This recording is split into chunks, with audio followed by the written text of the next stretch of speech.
네, 안녕하세요. 논리학 입문의 최승락입니다.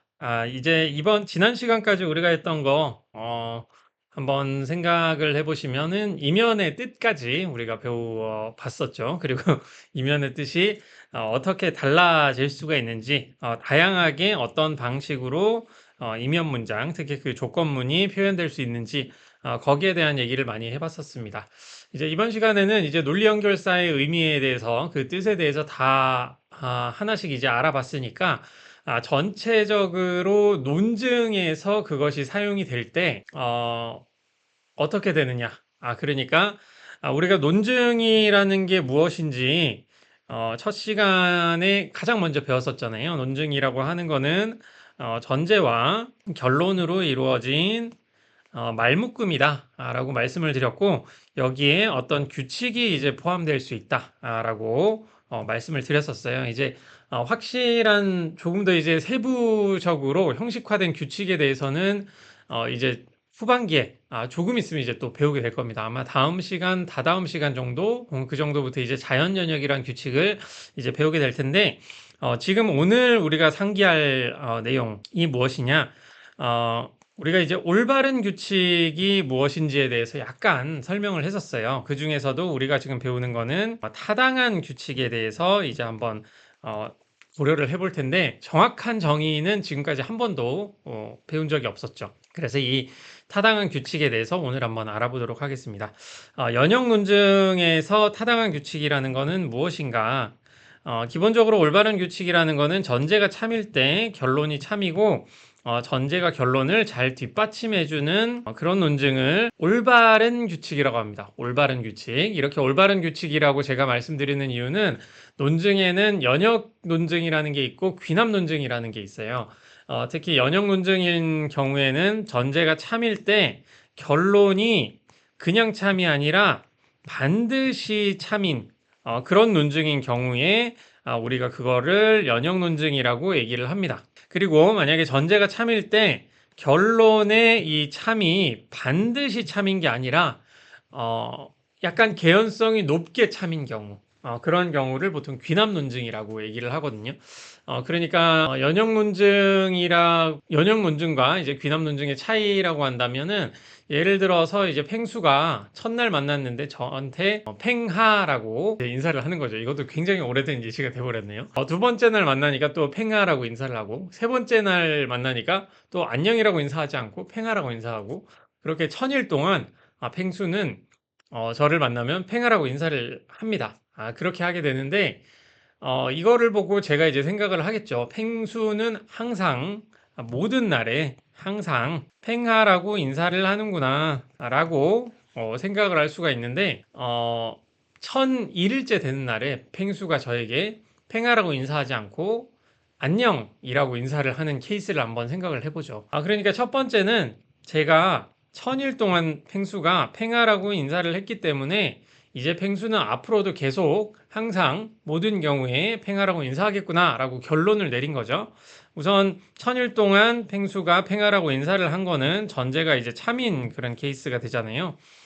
그런데 그걸로부터 이제 제가 결론을 내린 거는 항상 모든 경우에 팽수는 팽하라고 인사를 할 것이다 라고 생각을 했던 거죠. 그러니까 제가 가지고 있는 표본이 1000개밖에 없지만 그 1000개가 상당히 이제 신빙성 있는 자료가 돼서 항상 그럴 것이다, 모든 경우에 그럴 것이다 라는 이런 결론을 내게 되는데, 이런 식의 논증이 가진 가장 큰 문제점은 뭐냐면 1001일째 되는 날에, 바로 1000일까지가 아니라 그 바로 다음 날에 팽수가 안녕이라고 인사를 하더라도 그게 큰 문제는 없다는 거죠. 어떻게 모순이 된다든가 그런 거는 전혀 아니라는 거죠.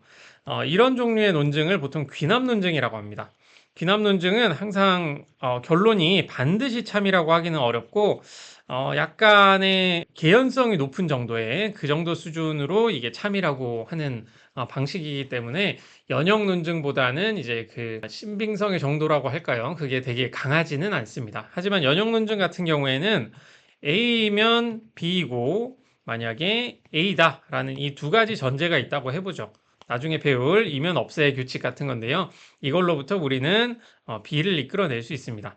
여기 전제가 모두 참이라고 한다면 B는 우리가 배우는 논리, 고전 논리에서는 항상 참이 됩니다.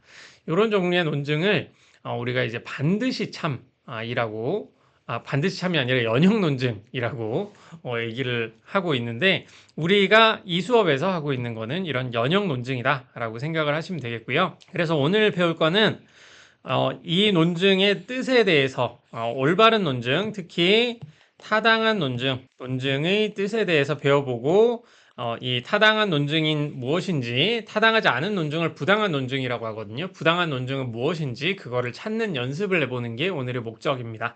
이거를 이 단계에서 할 수 있는 이유는 뭐냐면 우리가 지금까지 B라고 하는 A이고 B, A이거나 B, A이면 B 아니면 A가 아니다. 이런 종류의 문장을 우리가 배웠잖아요.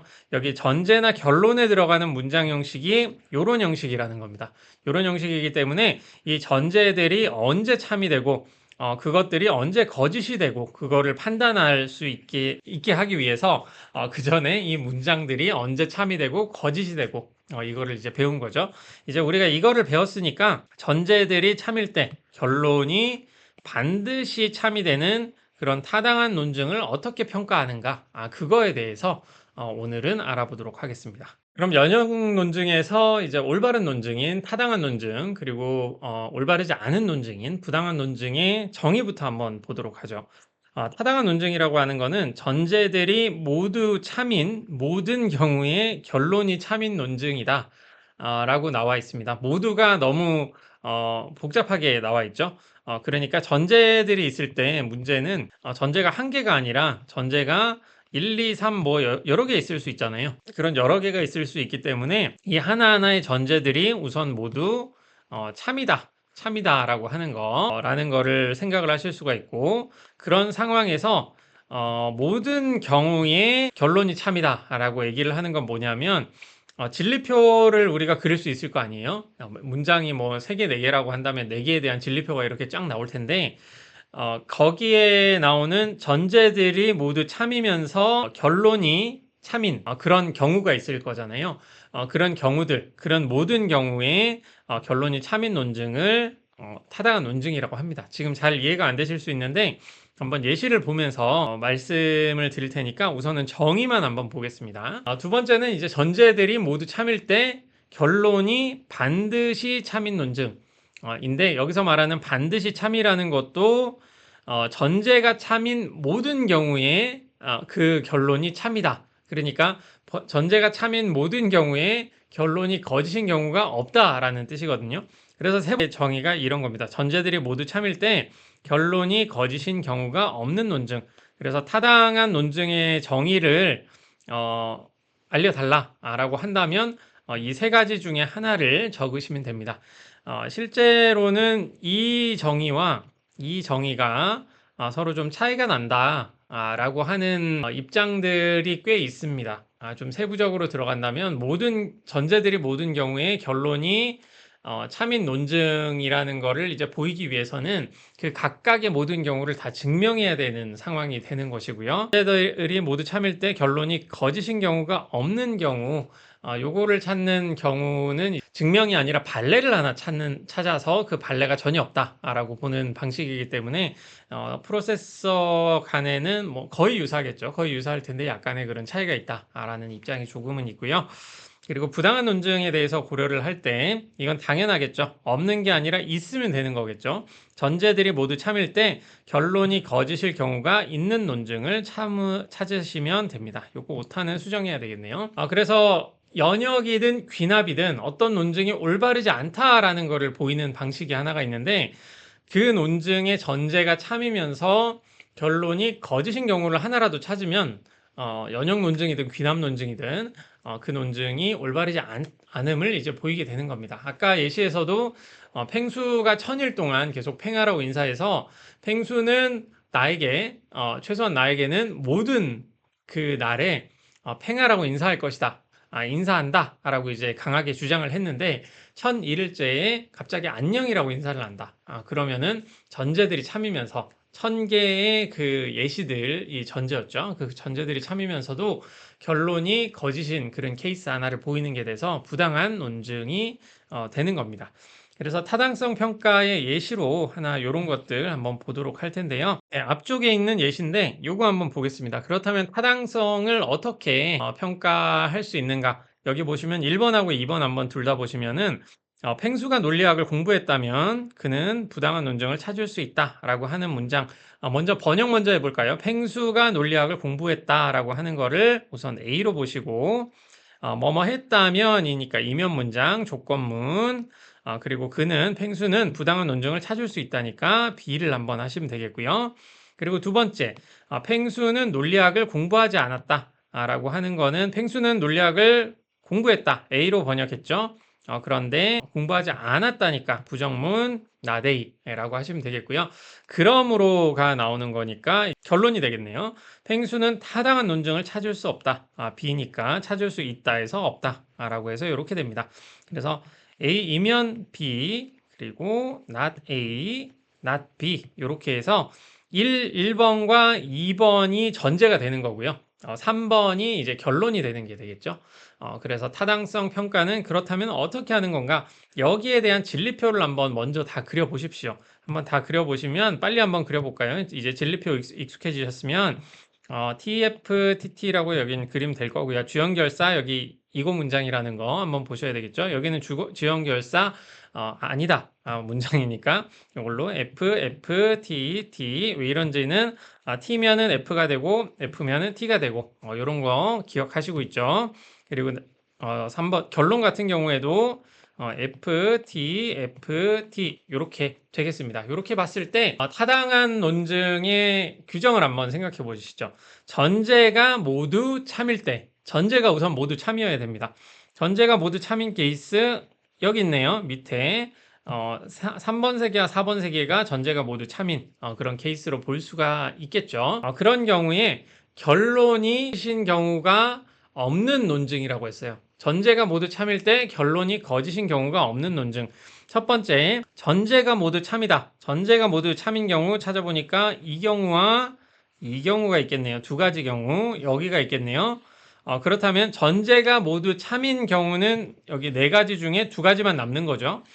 그럴 때 결론이 거짓인 경우가 없다. 결론이 모두 참이다. 아니면 결론이 반드시 참이다. 라고 하는 거는 뭘까요? 이 두 가지 경우밖에 없다고 했는데 두 가지 경우에 결론이 전부 다 이제 참이어야 된다. 그런 말이잖아요. 근데 여기 보니까 거짓이 있네요. 이쪽에는 거짓이 있죠. 그래서 전제가 참인 모든 경우에 결론이 거짓인 경우가 있다라고 말을 할 수가 있습니다. 전제가 참인 모든 경우에 결론이 거짓인 경우가 있다면 뭐죠? 부당한 논증이 되는 거죠. 그렇기 때문에 1번은 부당하다라고 판단을 해주시면 되겠습니다. 그렇다면 두 번째 상황을 한번 보죠. 두 번째 논증은 우리가 어떻게 보면 될까요? 펭수가 논리학을 공부했다면 번역 먼저 해볼게요. 논리학을 공부했다면 A라고 번역하시면 되겠죠. 그는 부당한 논증을 찾을 수 있다. 동일하게 번역되네요.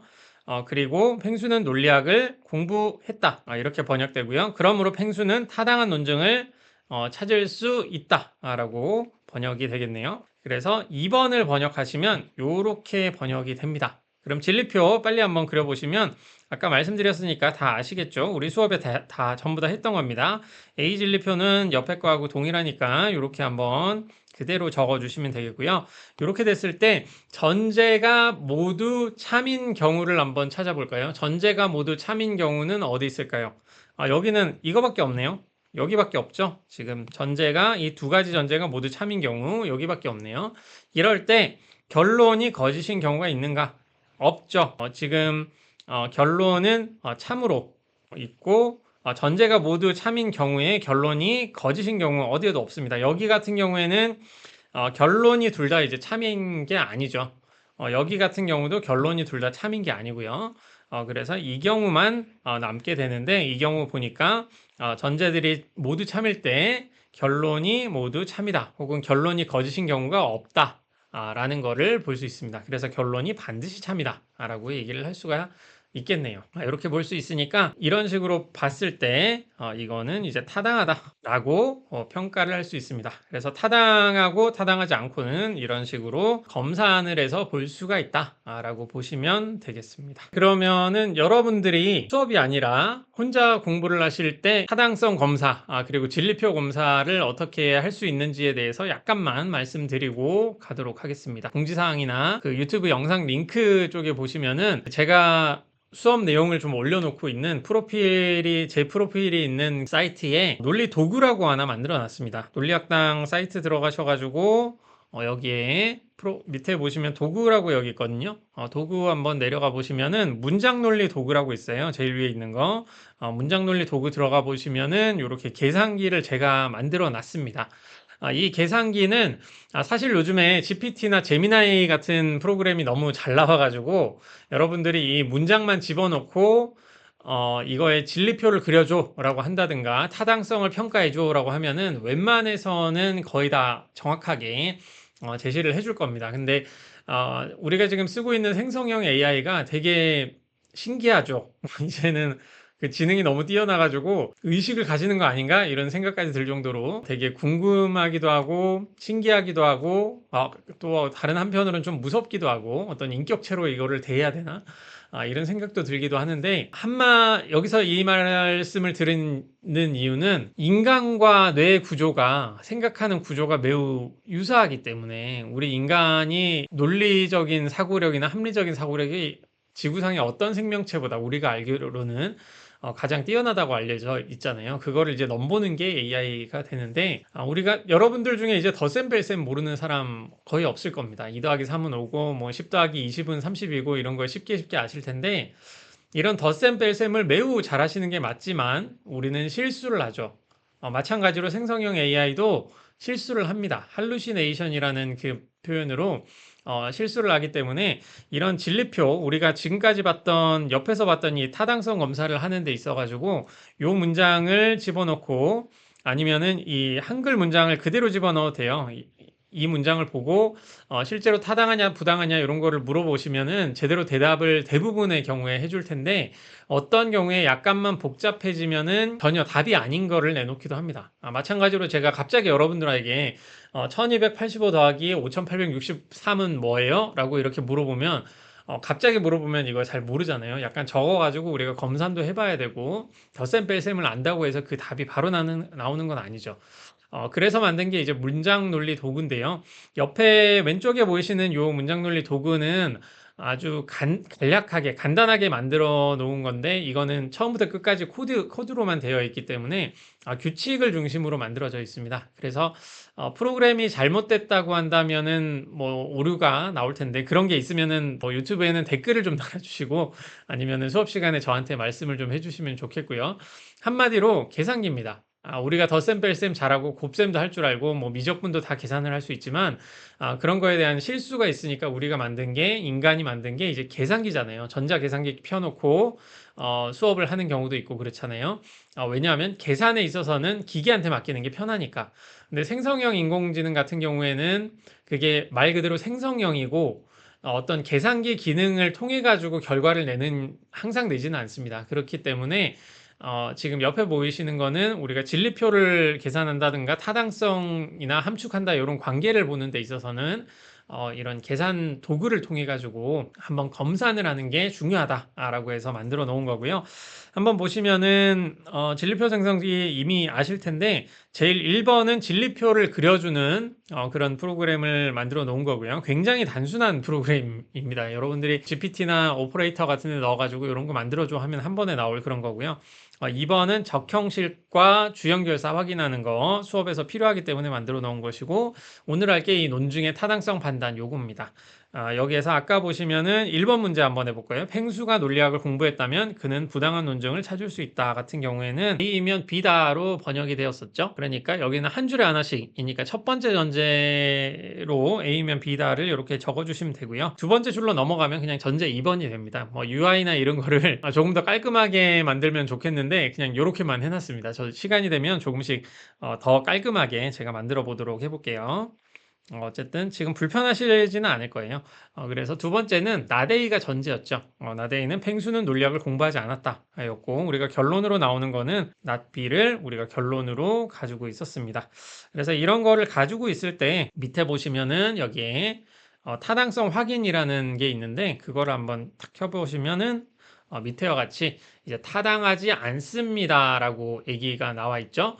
보시면은 세 번째, 네 번째 케이스가 전제들이 모두 참인데 결론이 거짓인 케이스. 그래서 빨간색으로 쳐져 있는 게 전제들이 참이면서 결론이 거짓인 케이스가 바로 여기 있다라고 이제 알려주는 거고요. 두 번째 케이스 한번 보시면 두 번째 케이스는 A, 요것도 B 이런 식으로 적어서 타당성 확인 한번 해보시면 전제들이 모두 참인 케이스는 노란색으로 제일 위쪽에 있었죠. 아까 우리가 그렸던 거 여기 한번 생각해 보시면 동일하게 그려지는 거를 보실 수가 있습니다. 그래서 이런 식으로 전제들이 모두 참일 때 결론이 바로 참이구나, 결론 B는 참이구나 라는 거를 검산으로 할 수 있습니다. 사실 타당성 검사하는 거 최근에는 더 좋은 프로그램들이 많아가지고 그렇게 필요 없을 텐데, 그래도 혹시 모르니까 모르니까 이거 시험 준비하실 때는 요거 써가지고 한번 좀 보시기를 바라겠습니다. 요거 만든 이유는 없더라고요. 실제로 앱이 인터넷에 막 찾으면 있는데 광고도 막 뜨고 외국 거고, 그래서 수업용으로 만든 거니까 그렇게만 참고해 주시면 되겠습니다. 다음으로 이제 우리가 타당성 개념에 대해서 알아봤으니까요. 그 다음으로 이제 논리학에서 중요한 그 개념이 있습니다. 보통 함축하다라고 하는 이 표현인데, 함축하다라는 표현과 타당한 논증의 어떤 타당성, 그것과의 관련성이 상당히 있죠. 예를 들어서 어떤 A라는 문장이 있잖아요. A라는 문장이 있고 그걸로부터 B라는 문장이 이끌어져 나왔다. 예를 들어서 이런 문장이면 더 좋겠죠. A이면 B다라는 문장이 전제로 있고 B라는 문장이 있고 그걸로부터 우리는 B를 이렇게 이끌어낼 수가 있을 텐데, 이거에 대한 타당성을 판단한다면은 전제 두 개가 참인 경우에, 이 두 가지가 모두 참이어야겠죠. 이것이 참인 경우에 결론이 거짓인 경우가 없다는 거를 보이는 거, 거짓인 경우가 없다는 거는 이제 반드시 참인 것이 되는데, 이 경우에 이제 이 논증을 타당하다고 한다고 했습니다. A라는 문장을 전제로 해서 B라는 문장을 이끌어져 나오는 게 타당하다라고 한다면 A이면 B다라는 문장이 참이 되겠네요. 이 경우에는 참이 될 텐데, A가 B를 함축한다 라고 여기서는 좀 얘기를 하고 있습니다. 그래서 A가 B를 함축하다 라고 하는 말은 A가 참이면 반드시 B도 참이다 라고 하는 말이고요. A가 참인 모든 세계에서, 모든 경우에서 진리표를 그려봤을 때 그런 모든 경우에서 B가 이제 참이라고 하는 거고, A가 참일 때 B가 거짓인 세계에는 없다라고 하는 거 라고 볼 수 있죠. 그래서 이거를 이제 메타 용어로 하기 때문에 이런 식으로 이제 표현을 하고 있습니다. 조건문은 우리가 이렇게 적고 있는데, 여기서는 논증에서의 그 관계에 대한 얘기를 하고 있는 거기도 하기 때문에 이 변형으로 이렇게 쓰는 거고요. 그래서 A라는 문장이 참인 모든 경우에 B가 거짓인 경우가 없다. 반드시 참이다. 라고 하는 거를 이렇게 함축하다로 이제 표현을 하는 거고요. 그래서 만약에 B가 또 A를 함축한다. 라고 한다면 B가 참인 모든 경우에 A가 거짓인 경우는 없다. 그렇게 되는 거겠죠. 그래서 A로부터 B가 이렇게 나오고 B로부터 A가 이렇게 나오는 상황인데, 이 두 가지가 만약에 합쳐졌다라고 한다면 뭐가 될까요?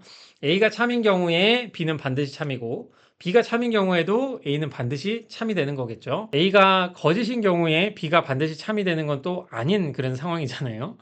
최소한 A가 참일 때 B는 거짓인 경우가 전혀 없다, 절대 없다, 이런 상황이 되는 거고, 그것이 이렇게 두 가지로 이제 겹쳐 있다 라고 할 때는 약간 예상하셔도 아시겠지만 이 두 가지 상황이다 라고 할 때 우리가 쓰는 말, 지금까지 썼죠. 뜻이 같다라고 얘기를 합니다. 뜻이 같다. 그러니까 A가 참일 때 B도 참이고, B가 참일 때 A도 참이고, A가 거짓일 때 B도 거짓이고, B가 거짓일 때 A도 거짓이다 라고 하는 거를 함축하다라고 또 얘기를 하고 있습니다. 다른 예시를 한번 보죠. 펭수가 국밥을 잘 먹고 그는 참치를 먹는다가 펭수가 국밥을 잘 먹는다를 함축하는가, 요거를 이제 살펴보는 거죠. 이 문장을 전제로 해서 이 문장이 결론으로 나오는 그 논증이 타당한지 타당하지 않은지 그거를 평가를 해보면 함축하는지 함축하지 않는지를 알 수가 있겠죠. 1번부터 해보겠습니다. 펭수가 국밥을 잘 먹는다는 A로 번역할 수 있고요. 잘 먹고 이니까 and 그는 참치를 잘 먹는다. 그러니까 B가 되겠네요. 그걸로부터 두 번째 문장 펭수가 국밥을 잘 먹는다는 A가 되는 거니까 진리표를 한번 그려보시면 요거는 뭐 손쉽게 되겠네요. TF, F, F고 요거는 TT, FF가 되겠네요. 전제로 쓰이는 거 앞에 있는 A and B, A and B가 참인 모든 경우 찾아보시면 요거 하나 있죠. 요 하나일 때 결론인 A가 참인 거는 단 하나가 있다. 그래서 요런 경우기 때문에 이 경우에는 이제 함축한다라고 얘기를 할 수가 있습니다. 함축한다고 얘기를 하고 이런 식으로 화살표로 적어주시면 되고요. 반대 상황을 한번 볼까요? 지금 반대 상황은 뭐냐면 2번 같은 경우인데 펭수가 참치를 잘 먹는다는 B 문장이죠. 그리고 펭수가 국밥을 잘 먹고 그는 참치를 잘 먹는다라고 하는 요 문장을 함축하는가 한번 보시면 요거를 전제로 했을 때 이게 참일 때 결론이 거짓이 되는 경우가 없는가를 한번 살펴봐야겠죠. 그래서 진리표 한번 그려가지고 요거 한번 보시면은 어떻게 될까? 전제가 참인 경우를 모두 고려를 해보시면 요 경우와 요 경우 이렇게 될 텐데 B가 참인 모든 경우 두 가지 경우밖에 없죠. 그 경우에서 거짓인 경우가 있네요. 거짓인 경우가 있다면 요거를 함축하는 것은 아니다. 그리고 B를 전제로 하고 A and B를 결론으로 하는 논증도 당연히 타당하지 않다라고 할 수가 있습니다.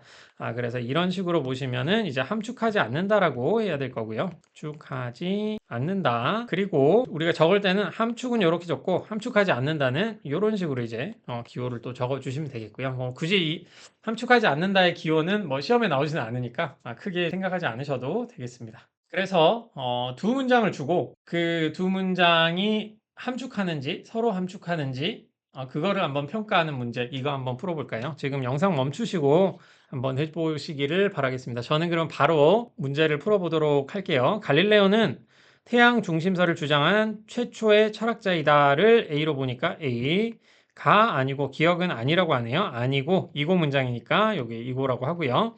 갈릴레오는 인기에 집착했다. 갈릴레오가 천재입니다. 이분도 천재가 맞아요. 천재가 맞는데 모든 천재가 그렇지는 않다고 해야 되나? 천재 중에 인기가 없는 천재는 사실은 없다고 봐도 무방하거든요. 그 죽고 나서 이제 인기가 생기는 거니까. 그래서 갈릴레오는 태양 중심설을 주장한 최초의 철학자가 아니고 인기에 집착했다를 기억으로 적고 갈릴레오는 태양 중심설을 주장한 최초의 철학자이거나 그는 인기에 집착하지 않았다라는 이 두 가지 문장을 보는 거죠. 이게 어떤 게 어떤 거를 함축하는지를 한번 볼 수가 있겠는데 좀 딱 보니까 안 할 것 같긴 한데요. 그 진리표 먼저 그려보죠. 주연결사가 and죠. 여기는 주연결사가 5월이고 거기에 따라서 한번 그려보시면 B는 여기 있으니까 그냥 가보시고 and는 두 문장 중에 하나가 거짓이면 무조건 거짓이라고 했으니까 여기가 이제 거짓, 거짓 이렇게 되는 것이고 이 두 문장 한번 보시면은 여기서는 나대이니까 거짓이 되네요. 그래서 이거 거짓이 되는 거고 여기서는 참이 되네요. 참이니까 요거는 이제 참이 됩니다. 그러면은 요거만 보면 되겠네요. 함축하는가 안 하는가를 보는 문제니까 진리표를 만약에 여러분들이 그려서 본다면 요거 하나만 이제 보시면 되겠죠. 그렇게 봤을 때 요 문장은 5월 문장이니까 둘 중에 하나가 참이면 전체가 참이다. 근데 여기는 거짓이네요. 그리고 여기는 참이니까 거짓이 되겠네요. 둘 다 거짓이니까 요거는 거짓. 그래서 참인 모든 경우에 이 문장이 참인 모든 경우에 이거는 거짓이 되니까 요거는 함축하지 않는다. 그래서 기억이 함축하지는 않는다라고 얘기를 하면 될 테고요. 이 반대 방향 이것도 지금 물어보는 거는 아니죠. 물어본다면은 이 진리표를 그려야 되는데 대충 보시면은 A가 참일 때 전체가 참이니까 이렇게 되고 이것도 참이 되겠네요. 이렇게 봤을 때 요거를 이제 함축하는가 살펴보시면 참인 모든 경우에 이게 또 참이 되어야 되는 거잖아요. 근데 여기 다 거짓이네요. 그래서 이건 반대 문장인 것 같습니다. 거의 서로 모순되는 문장으로 보이는데 거짓일 때 참이고 참일 때 거짓이네요. 그래서 이건 뭐 그런 관계로 이제 좀 보시면 되겠습니다. 다음 문제 이것도 멈춰 보시고 한번 문제 풀어 보시죠. 저도 빨리 문제 풀어 볼게요. 다음 문장 기억이 니은을 함축하는지 진리표를 만들어서 밝혀보라. 이 함축하는 문제도 검산하실 때는 아까 문장 논리 도구 사용하셔가지고 타당한 논증이 되는지 그러니까 기억이 니은을 함축하는 문제라고 한다면 기억이 전제가 되고 니은은 결론이 되겠죠. 마찬가지로 니은이 기억을 이렇게 함축하는지 보는 거는 니은이 전제가 되고 기억이 이제 결론이 되는 그런 상황으로 이제 보시면 되겠죠. 영희가 철학을 싫어하고 영희가 철학을 싫어한다를 A로 보겠습니다. 싫어하고 영희가 수학을 싫어한다를 B로 볼게요. B. 그리고 우리 수업에서 이게 좀 약간 애매하긴 하지만 아무런 컴마가 없죠. 컴마가 있다면은 A and not B가 되겠지만 컴마가 없으니까 한다는 문장이 전체가 있고 라는 것은 요 문장이 되죠. 요 문장이 되면서 이제 거짓이다. 가 되니까 여기 요 문장이 되겠고요. 영희는 철학을 싫어하지 않는다라고 하는 거니까 나대 이 문장 요렇게 되겠네요. 그죠? 함축하는지 한번 보면 진리표 한번 그려볼까요? 요 문장은 그냥 바로 이렇게 FFT 하시면 되겠고 요거는 A and B는 둘 중에 하나가 거짓이면 다 거짓이라고 했는데 이거는 이제 TFFF라고 우리가 이미 알고 있죠. 그거의 부정문이니까 부정문 하시면은 FTTTTT 이렇게 한번 보시면 되겠고 참인 모든 경우에 결론이 다 이제 참이 돼야 되는데 여기 거짓인 경우가 있네요. 그래서 요거는 함축하지 않는다. 그래서 기억은 니은을 함축하지 않는다. 함축하지 않는다라고 보시면 되겠습니다. 이렇게 보시면 되겠고요. 다음 문장 기억이 니은을 함축하는지 진리표를 만들어 밝혀보라. 바로 풀어보겠습니다. 멈추시고 한번 풀어보시고 답 확인하시면 되겠죠. 제 풀이가 뭐 잘못됐다 이러시면 수업 시간에 말씀해 주셔도 돼요. 참여도 점수 드리니까 그렇게 한번 해보시고 데카르트가 자기 몸의 실제를 의심했거나 자기 몸의 실제를 부정했다는 것은 거짓이고 오히려 몸의 실제를 증명하려고 노력했다. 이렇게 번역이 되겠네요. 데카르트는 자기 몸의 실제를 의심하지 않았고 오히려 몸의 실제를 증명하려고 노력했다. 이렇게 되겠네요. 번역이 맞다면 괜찮을 텐데 둘 중에 하나가 거짓이면 거짓이라고 말씀드렸는데 C가 있어야 되는데 C가 없네요. C가 없으니까 요거는 기왕 하는 거 그거 사용해서 한번 해보겠습니다. 네, 화면으로 들어와서요. 한번 적어보죠. 이제 이거는 부정어 먼저 필요하고 부정문에 괄호 A or B 괄호 and 어디 있어? and 여기 있죠. 그리고 C 이걸 전제로 해서 요 문장 not A and C 그러니까 위에 있는 문장을 전제로 해서 not A and C가 이끌어지는 요 논증이 타당하다고 한다면 기억의 니은을 함축하는 게 되겠죠. 한번 보시면 타당성 평가 확인하시면 진리표가 이렇게 길게 되는데 참인 모든 경우에 거짓인 경우가 없네요. 없으니까 요거 같은 경우에는 이제 함축한다 라고 보시면 되겠습니다. 그래서 여기에 함축한다 라고 푸시면 되겠네요. 슬라이드는 나중에 좀 수정을 한번 해 두도록 하겠습니다. C가 있어야 되는데 요게 없네요. 그래서 함축한다를 배웠잖아요. 아까 말씀드렸다시피 함축이 A가 B를 함축하고 B가 A를 또 함축하는 요 두 가지 경우가 있다라고 한다면 A와 B가 이제 양쪽으로 함축하게 되는 관계가 될 텐데 이렇게 하면 논리적으로 동치이다라는 표현도 쓰고 우리 수업에서 주로 쓰는 용어로는 이제 뜻이 같다라는 거를 좀 보시면 되겠습니다. 그래서 논리적 동치가 이런 식으로 여러 가지로 이제 정의가 된다라는 거를 마지막으로 한번 살펴보시면 되겠습니다. 그래서 기억과 1과 2가 논리적 동치임을 진리표를 그려서 밝혀보라라고 하는 거는 양쪽이 다 이제 함축한다라는 거죠. 양쪽이 다 함축한다는 거는 1번이 참인 모든 경우에 2번이 참인지 한번 보시고 2번이 참인 모든 경우에 1번이 참인지 그것만 이제 확인을 하시면 되겠죠. 그래서 홍해인은 마음이 따뜻하지만 하지만은 and라고 했죠. 하지만 그러나니까 and b 하지만 살갑지 않다. 홍해인은 살갑지 않다는 것은 거짓이다가 되니까 거짓이다. 이런 문장이 되겠네요.